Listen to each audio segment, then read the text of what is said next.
Hey everyone, this is Philippa here with PSP North Bay. Today I wanted to talk to you about something that's very dear and near to me, long distance bike riding.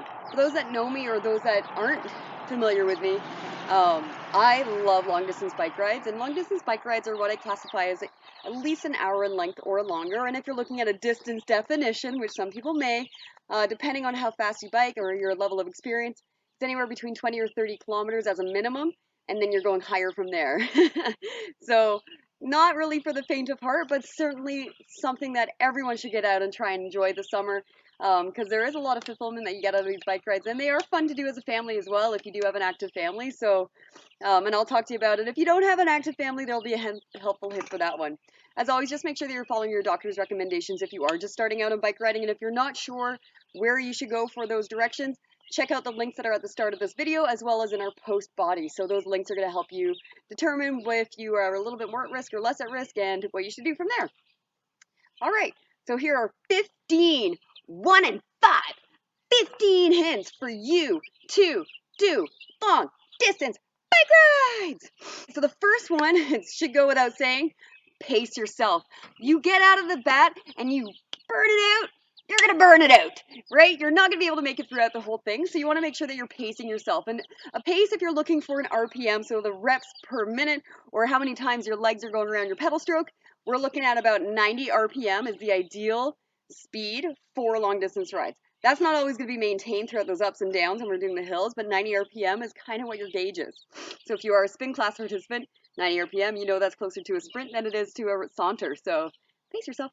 Make sure that you drink fluids. So normally if we're going for just a quick bike ride, you might take a water bottle with you. You might not need to drink anything because you have enough hydration in your system.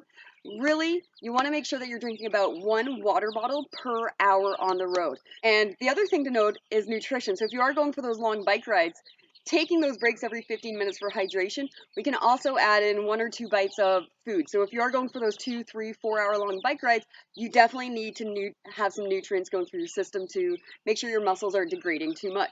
So 1 to 2 bites every 15 minutes and about 100 to 125 mil every 15 minutes. That's kind of what your gauge is. Designing our ride appropriately. So bike riders always do a rule of 3. So that rule of 3 kind of works as how we design our ride. So the first section of that 3 would be a nice and easy portion. So that's usually what you're using to warm up. It's the first leg of your bike ride. It can be short, it can be long, whatever you need it, but it should be really moderately easy. Now the second leg, that's where we can crank it up a little bit. Maybe you get into a bit of hillier area or you're picking up the pace a little bit. Whatever it is, leg 2 is usually when we crank it up. And leg 3 is that's that burnout phase. So that's the phase where we're really trying to get through those barriers, those walls, those hard portions at the end. And if you plan it appropriately, and I always encourage everyone to do this, make sure you have a nice long decline at the end of your ride because nothing feels better than the wind going through your hair when it's pretty sweaty. Talking about the wind is mind the wind. So what does that mean? Don't ever finish your bike ride on a headwind. I'm laughing because I've done that before and it's not fun. You want to start your ride out on a headwind, especially if you're doing a circular ride, and then finish with that push with the wind coming behind you. If you are facing the wind the whole way, or you have a straight in and out bike ride that you have planned, make sure you're facing the wind on your way out so that when you come back, it has a little bit more of that recovery feature on it. Plan for issues. Flat tires, kinks in the chain falling off, something falling loose on your bike. Always make sure that you're prepared. And I used to always bike ride with a spare inner tube in my backpack. I would bike with a spare chain. I would bike with the 2 tools that you need, or your Allen key wrench that you can always get for your bike. And then I would always have my tire repair kit as well. So all of those things used to be contained in my little backpack that I would ride. I haven't done my huge bike ride yet this year, so I haven't prepped my bag yet. But that should be things that you can consider putting into your bag. The last thing that I would consider putting in my bag is a little bit extra cash, because you never know where you might get stuck out. And you might get stuck in somewhere in the middle of nowhere and you can't get anywhere and your bike's not repairable. Bring some cash with you so you can get a cab ride home if you don't have that extra person riding for you. The other thing, don't avoid hills. I teach a lot of hill specialized spin classes. because hills are really where we get our gains from. If we're not doing our hills, we're avoiding it, we're doing all those flat rides, we're going to be useless when it comes to a real course. So plan and prepare for those hills by training with them. If you want to come out to North Bay and you're in North Bay, Corbeil area has one of the most renowned biking paths, and it's a beautiful 30K loop. If you want to know about that 30K loop in Corbeil, I'll tell you all about it. Just post a comment at the bottom and I'll reach out to you personally. Biking is not just about the legs, okay? We always think about biking with the legs. It's where we feel the burn the most, whatever it is. It's not just that. We really have to be mindful of our upper body, shoulders, neck, heads, hands, and our core. So when we're biking, we have a little bit of tension in our core. That'll protect our lower back a little bit because we are doing a lot of forward flexion there. Making sure that we change positions a little bit, maybe doing a shoulder shrug for 4 to 10 seconds.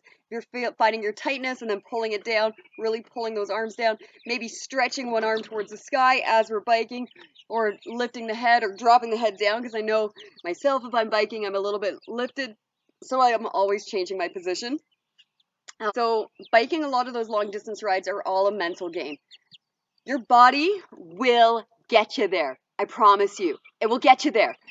Your brain is the one being like, your body can't do it, don't go any further. But you know what? You can tell your brain when you're on a bike and you're safe and you're not feeling any pain that you can keep going. I promise you, those barriers are in your mind. Distance is all about driving forward with the brain.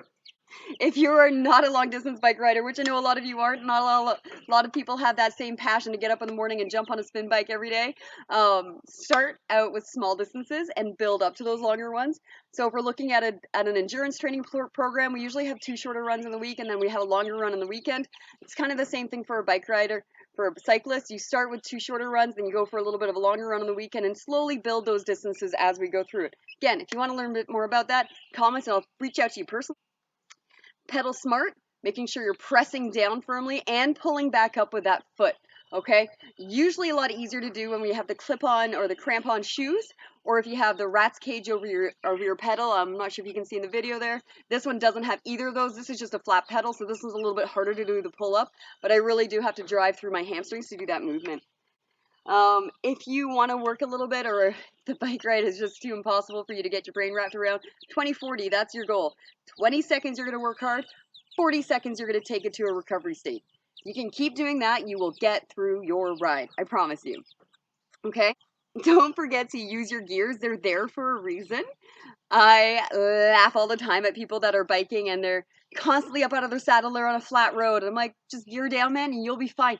Gear up, gear down, use those gears, they're there for you. If you are, just a warning, if you are one of those guys that starts to gear down as you're going through the hill climbs, sometimes when you get down to that lower gears, the lighter gears, it doesn't work as well when you have too much resistance on it. So you might need to plan your hills starting at the lower gear, even though it's not as comfortable, and then work up to the time when you're going to be desperate for it. And last is check your bike. Check it before you go. I made this mistake too. That's why I carried a flat tire in my bag for so many years, because I didn't check my tires. I got 15K from my house and I was stranded. So check your tires, make sure that there's some good air still in them. Check your chain, that's another good one to check. Just making sure there's no kinks and it's well oiled and well greased. Making sure that we have our water bottle holder is nice and firmly on.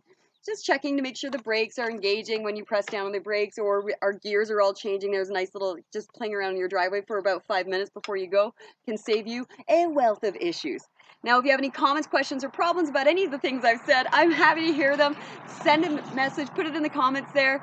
I'm happy to hear it. And if you are taking on those long bike rides, tell me about them. Where did you go? How far did you go? And how long did it take you? Those are my favorite things. And of course, if you are in the North Bay area or Corbeil area and you have a favorite bike ride that you like to go on, tell us about it. We'll promote it. All right. Have a great rest of your day and good luck. Have fun with the bike rides.